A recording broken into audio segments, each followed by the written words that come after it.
बजरंगबली ने कई बार इस सृष्टि को संकट से बचाया है और इसलिए उन्हें संकट मोचन कहा जाता है। हनुमान जी भगवान शिव के 11वें अवतार हैं और उन्हें पवन पुत्र भी कहा जाता है। हनुमान जी की भक्ति और आस्था सभी को प्रेरित करती है। फिर ऐसा क्या हुआ था कि खुद महादेव और हनुमान जी के बीच एक घमासान युद्ध हुआ। तो चलिए जानते हैं कि क्यों बजरंगबली और महादेव ने एक दूसरे के खिलाफ युद्ध किया। इससे संबंधित कथा का वर्णन पद्म पुराण के पाताल खंड में मिलता है। जब श्री राम ने अश्वमेध यज्ञ आरंभ किया तो इसका अश्व देवपुर नाम के नगर में जा पहुंचा। उस नगर के राजा का नाम वीरमणि था। वीरमणि भगवान शिव का परम भक्त था, इसलिए देवपुर की रक्षा स्वयं भगवान शिव करते थे। वीरमणि के पुत्र रुक्मांदक ने जब यज्ञ का घोड़ा देखा तो उसे बंदी बना लिया। ये बात जब घोड़े की रक्षा कर रहे शत्रुघ्न को पता चली तो उन्होंने देवपुर पर आक्रमण करने का निश्चय किया। शत्रुघ्न और राजा वीरमणि की सेना में भयंकर युद्ध छिड़ गया और हनुमान जी भी वीरमणि की सेना का संहार करने लगे। भगवान राम के भाई भरत के पुत्र पुष्कल ने जब राजा वीरमणि को घायल कर दिया तो उनकी सेना अपनी जान बचाकर भागने लगी। ये सब देखकर भगवान शिव अपना वचन निभाने के लिए आ गए और वो श्री राम की सेना के विरुद्ध लड़ने लगे। भगवान शिव को युद्ध करते देख शत्रुघ्न भी वहां आ गए। दोनों में भयंकर युद्ध होने लगा। भगवान शिव ने वीरभद्र को पुष्कल से और नंदी को हनुमान जी से युद्ध करने के लिए भेजा। वीरभद्र और पुष्कल का युद्ध 5 दिनों तक चलता रहा। अंत में वीरभद्र ने पुष्कल का वध कर दिया। ये देखकर शत्रुघ्न को बहुत दुख हुआ। शत्रुघ्न और क्रोधित होकर शिव से युद्ध करने लगे। उनका युद्ध 11 दिनों तक चलता रहा।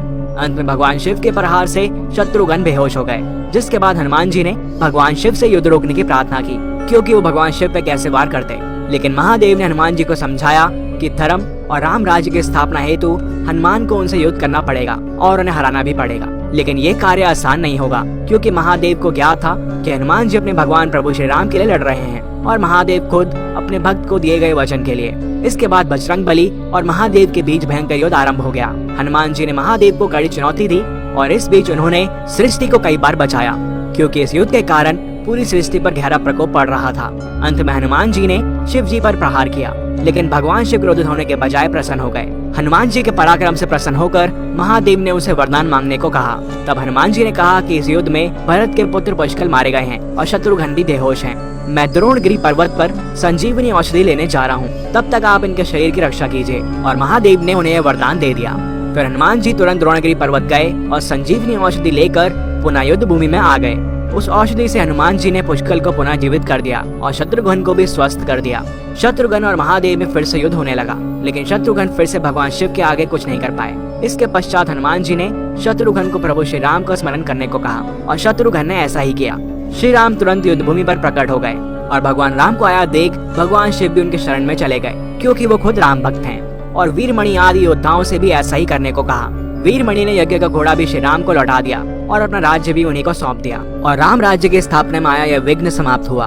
तो इस कथा से हमें यह संदेश मिलता है कि धर्म की स्थापना के लिए हनुमान जी ने महादेव तक से युद्ध कर लिया।